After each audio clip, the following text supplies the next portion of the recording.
總共係77隊男仔隊，20隊女仔隊，好踴躍啊！呢個真係群眾，唔係我哋香港保齡球總會嘅會員都可以打。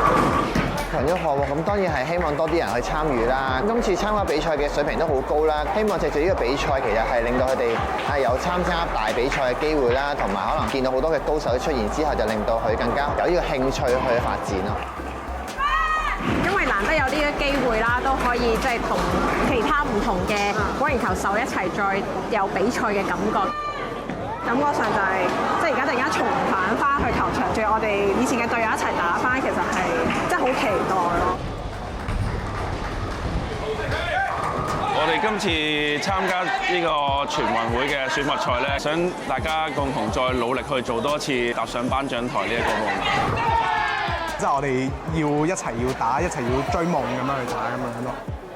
我目標梗係希望香港選隊夠強㗎啦，選咗男子隊、女子隊，大約係1個星期訓練2次咯。咁我哋有教練㗎嘛，咁啊希望可以將佢個水準再提高啲咯。我要上全運。